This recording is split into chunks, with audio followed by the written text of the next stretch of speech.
नमस्कार, मी निलिमा मुदगलकर. कालपासून आपण श्री सत्यज्ञान तीर्थ स्वामींच्या चरित्राविषयी जाणून घेत आहोत. काल आपण त्यांचं बालपण आणि त्यांचं अध्यापन आणि अध्ययन याविषयी जाणून घेतले. यापुढील त्यांचं चरित्र आजच्या भागात जाणून घेऊ. श्री सत्यधीर तीर्थ पीठावर आरूढ झाले त्यावेळी मठाचा कारभार अत्यंत विस्कळीत झाला होता. पीठारूढ स्वामी पाठ प्रवचनात अभ्यासात गुंतले असल्याने मठाच्या इतर व्यवस्थापकीय गोष्टींकडे त्यांना पूर्ण लक्ष देता येत नसे. ही सर्व व्यवस्था पाहण्यासाठी काही लोक नेमले होते. मठाचा सर्व कारभार या लोकांच्या हातात होता. त्यांना शहानुभोग या नावाने संबोधले जात असे. काही दिवस सर्व काही सुरळीत चालू होते, पण हळूहळू या शहानुभोगांचे वर्चस्व वाढू लागले. संपूर्ण मठाची सत्ता आपल्याच हातात आहे असे वाटून त्यांनी मनमानी कारभार सुरू केला.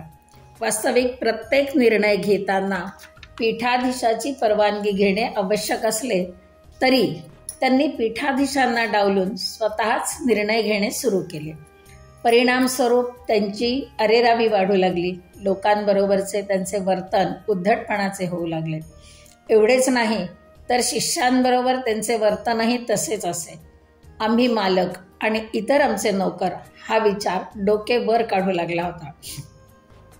पीठाधीश स्वामींना द्वैत सिद्धांताचा प्रचार प्रसार करणे, पाठ प्रवचन देणे, अनेक शिष्य तयार करणे, जनमानसात धर्माबद्दल जागृती निर्माण करणे इत्यादीसाठी पुरेसा वेळ मिळावा म्हणून पीठाधीशांनी व्यवस्थापकीय कामासाठी काही लोकांची नेमणूक केली होती.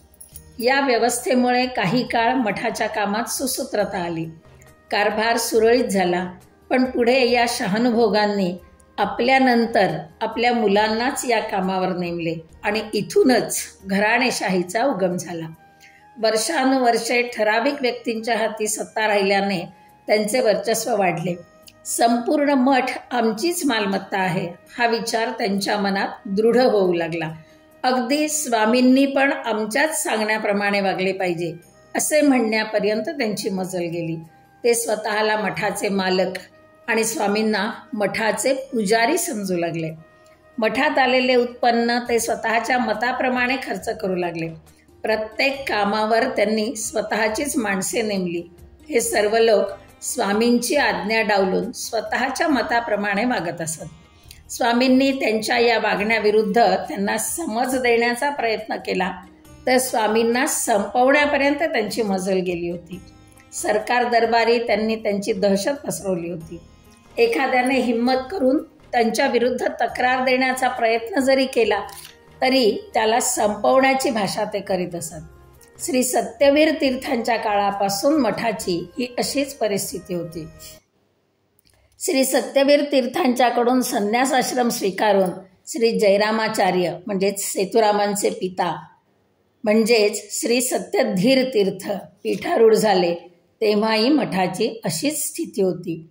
श्री सत्यवीर तीर्थांनी ही परिस्थिती बदलण्याचा आटोकाट प्रयत्न केला, पण त्याचा परिणाम त्यांच्या प्रकृतीवर होऊ लागला. श्री सत्यवीर तीर्थांनी ही परिस्थिती बदलण्याचा निश्चय केला आणि त्याप्रमाणे पावले टाकण्यास सुरुवात केली.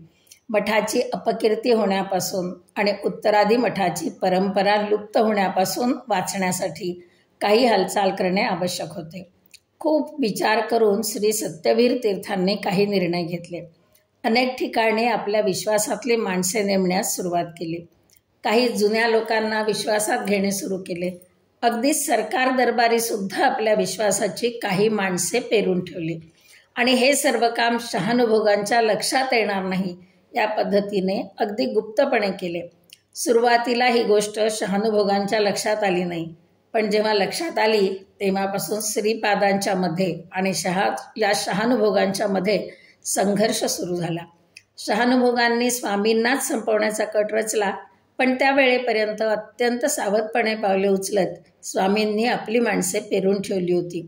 शहानुभोगांच्या मध्ये काय चालू आहे, त्यांच्या काय योजना आहेत याची बित्तम बातमी स्वामींच्या विश्वासातली माणसे त्यांच्यापर्यंत पोचवत असत. स्वामी एखाद्या योग्य संधीची वाट पाहत होते. शहानुभोगांनी देखील आपली कट कारस्थानं आखण्यास सुरुवात केली होती. तेही योग्य संधीची वाट पाहत होते. त्या काळी निजामाच्या राज्यात अंधाधुंदी माजली होती. कोण काय करतंय याकडे कोणाचेच लक्ष नव्हते. शिवाय पैसा वाटला की कोणतीही गुप्त बातमी समजणे सोपे जात असे आणि एखादे वाईट कृत्य दाबून टाकणे सहज शक्य होत असे. म्हणून शहानुभोगांनी असे ठरवले की या कामासाठी ही निजामाची सत्ता असलेला परिसर योग्य आहे. याच कटाचा एक भाग म्हणून शहानुभोगांनी या निजाम स्टेटमध्ये स्वामींनी संचार करावा असे सुचवले. कदाचित याच संचार काळात शहानुभोगांविरुद्ध काही कारवाई करण्यास योग्य संधी मिळेल असा विचार करून स्वामींनी वरवर आपण या संचारासाठी नाइलाजाने संमती देत आहोत असे भासवले. निजाम स्टेटमध्ये स्वामींचा संचार सुरू झाला. मराठवाड्यात संचार सुरू असताना स्वामींनी अनेक ठिकाणी मुक्काम केला. निजामाचे पायगा जहागिरीच्या मुलखात तर अंधाधुंदी परमोच्च कळसाला पोचली होती. स्वामींनी विचार केला, शहानुभोगांना हकलून देण्यासाठी हा मुलूक योग्य आहे. इथे काहीतरी योजना आखता येतील. याच वेळी शहानुभोगांनी विचार केला, इथे अंधाधुंदी माजली आहे. इथे आपण काही कट कारस्थान केले तर कोणाच्या काही लक्षात येणार नाही. कारण जो तो काहीतरी कटकारस्थान करण्यात आणि आपला स्वार्थ साधून घेण्यात गुंतला आहे. दुसरा काय करतो याकडे कोणाचेच लक्ष नसते. स्वामींचे हेर आणि शहानुभोग परस्परांवर लक्ष ठेवून होते. शहानुभोगांनी स्वामींना जिवे मारण्याचा कट रचला. पण स्वामींनी आपल्या अवतीभोवती अशी काही माणसे पेरून ठेवली होती की शहानुभोगांना काही हालचाल करणे अडचणीचे जाऊ लागले.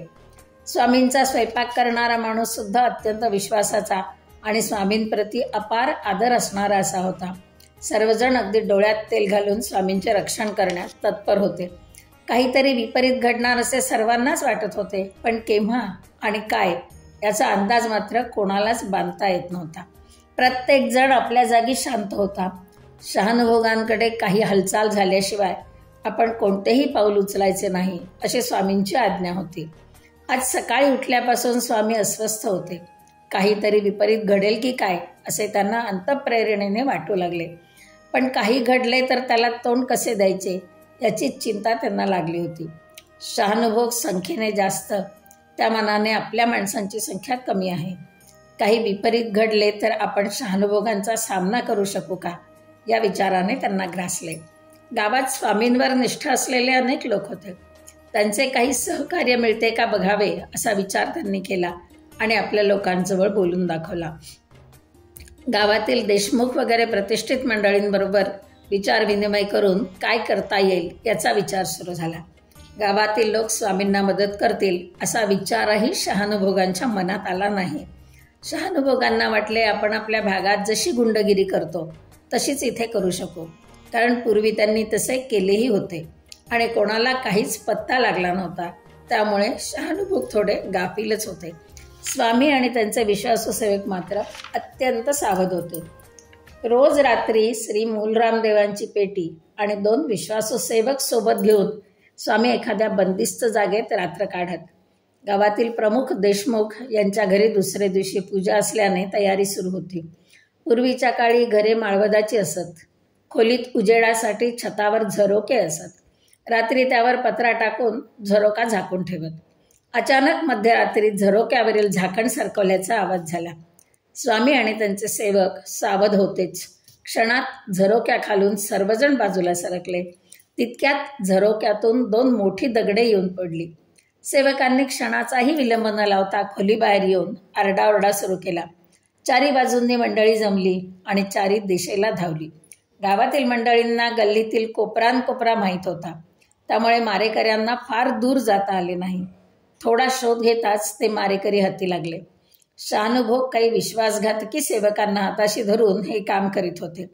त्या सेवकांना गावातील प्रतिष्ठित लोकांनी धाकदपट दाखवल्यावर त्यांनी सर्व खरे काय ते सांगितले. शहानुभोगांच्या सांगण्यावरून आपण हे काम केले असे त्यांनी सांगताच शहानुभोग घाबरले आणि आम्ही काही केले नाही असे सांगू लागले. पण त्यांचे काहीच चालले नाही. त्यांना चांगली अद्दल घडवावी असे सर्वांचे मत होते. त्यांना कायद्याचा आधार घेऊन शिक्षा द्यावी असेच सर्वांना वाटत होते. पण स्वामींची तशी इच्छा नव्हती म्हणून त्यांना सोडून दिले. पण मठातील कोणतीही वस्तू त्यांना देता येणार नाही अशी काळजी घेतली.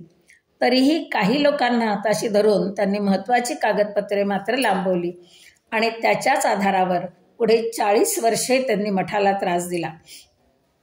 या सर्व कटकटीचा परिणाम श्री सत्यवीर तीर्थ स्वामींच्या प्रकृतीवर झाला. लवकरच त्यांचा देहांत झाला. त्यांच्यानंतर सेतुरामाचार्य यांचे वडील श्री जयरामाचार्य हे श्री सत्यधीर तीर्थ या नावाने पीठाधीश झाले.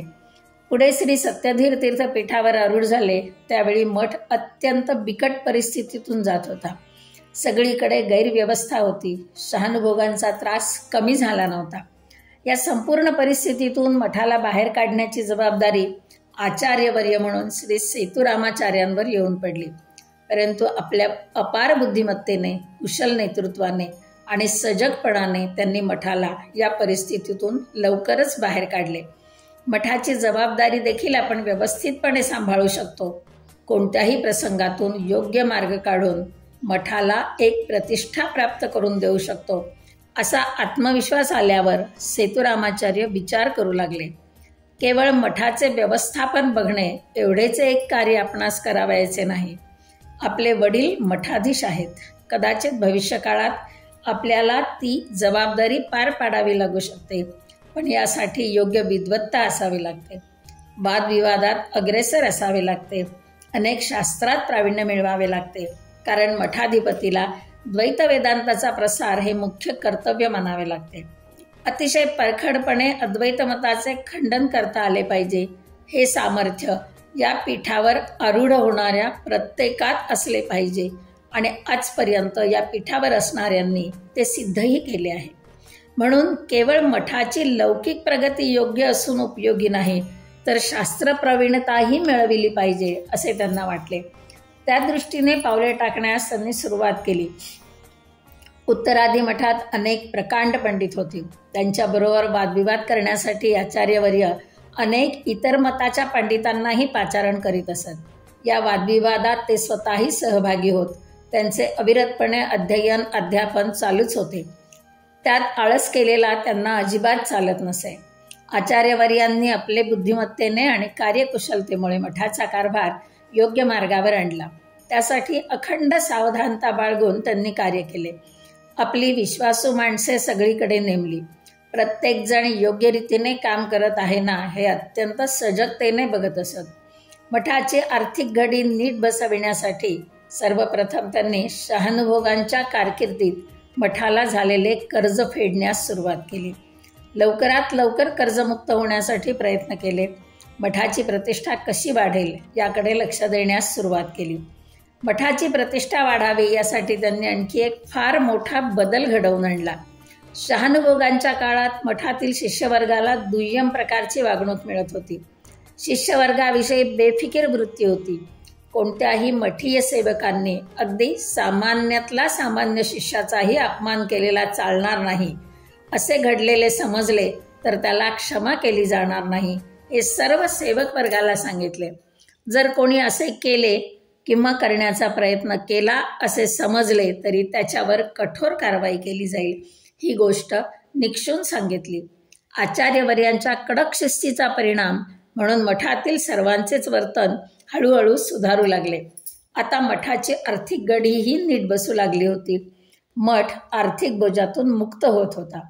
आचार्यवर्यांनी विचार केला, आता मठाची आर्थिक परिस्थिती चांगली सुधारली आहे, तेव्हा इथून पुढे प्रतिवर्षी होणारी महासमाराधना अत्यंत वैभवाने साजरी केली पाहिजे. आणि त्याप्रमाणे त्यांनी केलेही. महासमाराधनेसाठी अनेक पंडितांना आदरपूर्वक पाचारण करण्यात येऊ लागले.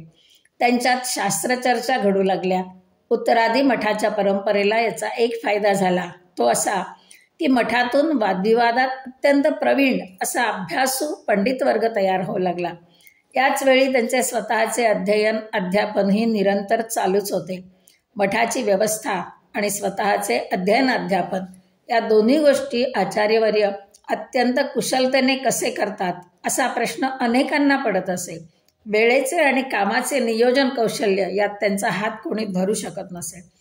कंची सुभानराव यांनी द्वैत वेदांताचा प्रसार व्हावा म्हणून श्रीमान मध्व सिद्धांत प्रचारिणी या नावाची सभा तिरुचानूर येथे स्थापन केली. या सभेतर्फे विद्यार्थ्यांच्या परीक्षा घेतल्या जात. नंतर त्यांना प्रशस्तीपत्रके व दक्षिणा प्रदान केली जात असे. पण ही संस्था लोकाश्रयावर चालत होती. त्यामुळे दक्षिणेची रक्कम मात्र नाममात्र असेल. आचार्यवर्य आपल्या विद्यार्थ्यांना घेऊन या सभेसाठी जात. दक्षिणारूपाने दिली जाणारी रक्कम फारच अल्प असते. ही गोष्ट जेव्हा त्यांच्या लक्षात आली तेव्हा त्यांनी त्या सभेच्या दक्षिणेबरोबर उत्तरादी मठातर्फे ही दक्षिणा देण्याची पद्धत सुरू केली. मठाची सर्व व्यवस्था नीट लागून कारभार सुरळीत झाला म्हणून आचार्यवर्य समाधानी होते. पण याच काळात त्यांच्यावर कौटुंबिक दुःखद प्रसंग ओढवला. याविषयी आपण उद्याच्या भागात जाणून घेऊ.